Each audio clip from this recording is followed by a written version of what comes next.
नमस्कार, आप देख रहे हैं discovery of Maharashtra news.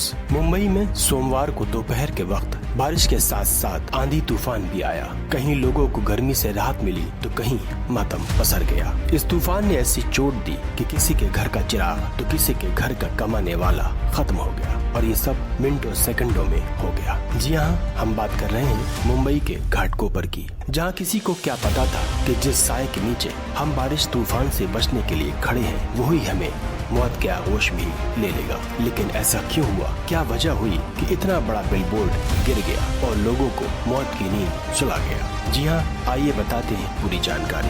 Mumbai के घाटकोपर में आंधी की वजह से बिलबोर्ड के गिरने से अभी तक 14 लोगों की मौत हो गई है और 74 से ज्यादा लोग जख्मी हो गए हैं। लाइसेंस फीस का भुगतान न करने से लेकर पेड़ों के नुकसान तक अधिकारियों पर बिलबोर्ड के गिरने के बाद सवाल खड़े होने लग गए हैं। प्रमुख अधिकारियों से बातचीत भी की गई। इसके बाद सामने आया कि इस अवधि के दौरान केवल 3 नोटिस जारी किए और कोई भी कार्रवाई नहीं की गई। बता दें कि बीएमसी ने पहला नोटिस मार्च 2023 में लाइसेंस की फीस को लेकर जारी किया था। दूसरा इस साल 2 मई को पेड़ों को हुए नुकसान को लेकर और तीसरा 13 मई को जारी किया गया था।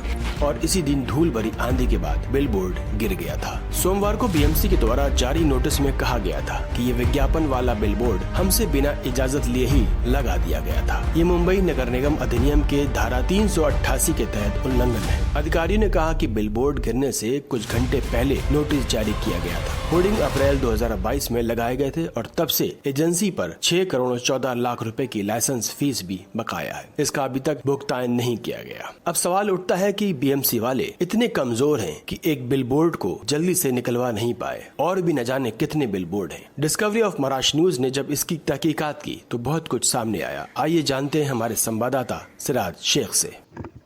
डिस्कवरी ऑफ महाराष्ट्र न्यूज़ में आप सभी का स्वागत है। मैं सिराज शेख। इस वक्त हम बात कर रहे हैं, हमारे साथ है वी वर्क फाउंडेशन के मोनाज शेख।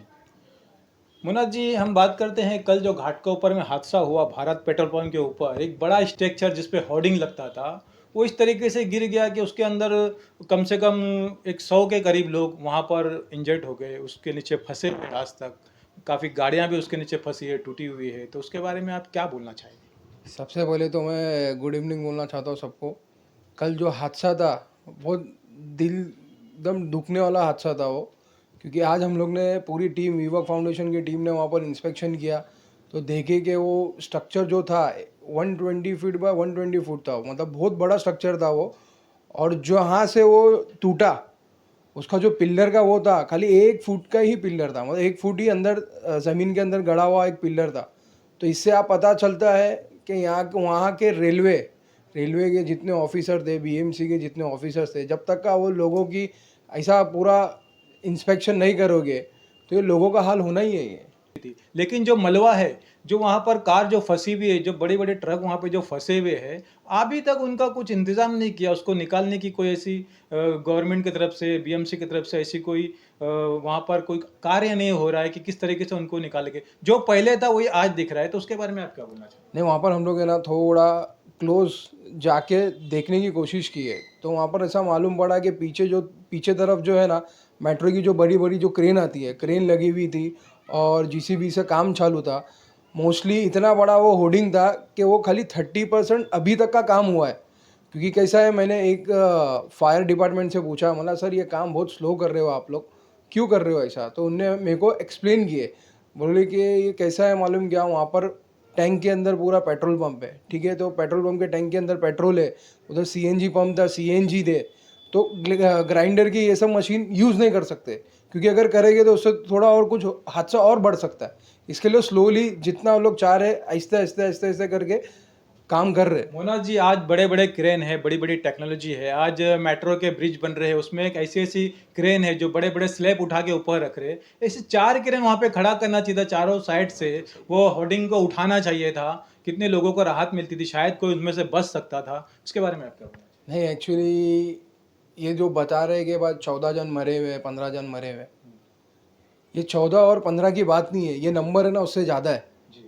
क्योंकि हमने वहाँ से जो आजू बाजू में जितने शौचालय है, हम लोग ने वहाँ से डिटेल निकाले कि ये पेट्रोल पंप में कितने जन काम कर रहे थे। तो उन्होंने बोले ये इधर स्टाफ, इतना बड़ा स्टाफ था कि कम से कम 50 से 60 तो स्टाफ था, ठीक है। उसके बाद लाइन लगी हुई थी सीएनजी की, पेट्रोल पंप की कम से कम 10 से 20 गाड़ी की लाइन लगी हुई थी। और उस वक्त थोड़ा हल्की हल्की बारिश भी आ रही थी, हवा भी आ रही थी। बारिश से बचने के लिए कुछ बाइक वाले, कुछ कार वाले भी अंदर पार्किंग में रुक गए। यस, तो 70 से 80 बाइक भी थी बोलते अंदर, क्योंकि जितना मौसम जैसा चेंज हो रहा था तो हर कोई भाग रहा था इधर उधर बचने के लिए।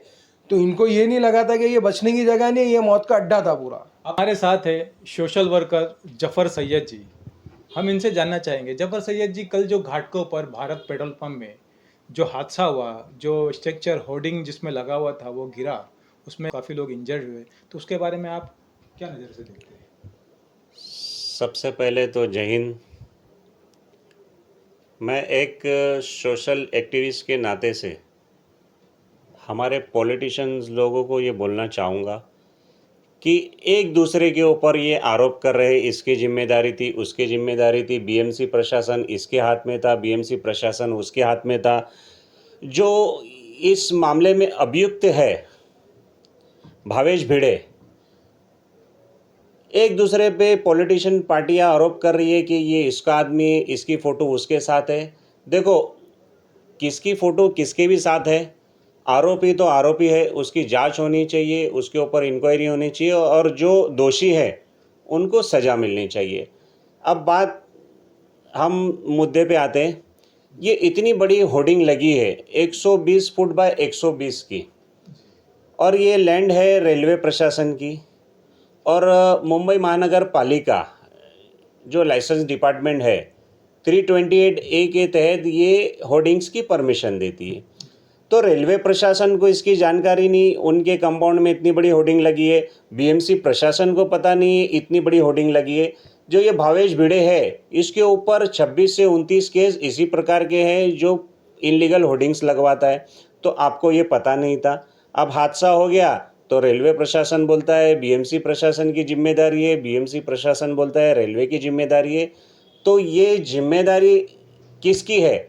या मानवता की हत्या हुई, निर्दोष लोग मरे हैं, इनका जिम्मेदार कौन? नेता एक दूसरे पे आरोप प्रत्यारोप कर रहे हैं, मगर इसकी जिम्मेदारी कौन लेगा? मेरे हिसाब से मेरे एक दोस्त है आरटीआई एक्टिविस्ट सलीम पठान जी, उन्होंने 8 महीने पहले ही रेलवे प्रशासन और बीएमसी प्रशासन को इस होर्डिंग्स के बारे में अवगत कराया था, मगर इनके कानों पे जू नहीं रहेंगी। और ये सब जिम्मेदार है इस हादसे के रेलवे कमिश्नर और बीएमसी वार्ड ऑफिसर एन विभाग के, कि ये एक दूसरे पे आरोप करते रहे, इसकी जिम्मेदारी अपना पल्ला झाड़ते गए, और आज इतना बड़ा हादसा मुंबई शहर में हुआ है। दोस्तों, निर्दोष लोगों की इसमें जान गई है, उनका क्या कसूर था, उनके परिवार वालों का क्या कसूर था? मगर मैं अंत में इतना ही कहूँगा कि जो भी लोग इसमें मारे गए उनके परिवार के साथ हम हैं, उनके दुख में हम सहभागी हैं। मैं नेताओं लोग से अपील करूंगा कि ये ने उनका अवगत कराया था कि ये इलीगल है, इसमें हमारी जिम्मेदारी नहीं। अगर कुछ घटना घटती है तो उसके लिए लोक मार्ग रेलवे पुलिस कमिश्नर जिम्मेदार रहेगा, ऐसा लिख के दिया है बाकायदा हमारे दोस्त सलीम पठान साहब को बीएमसी ने। Thank you very much. तो ये थे हमारे साथ जफर।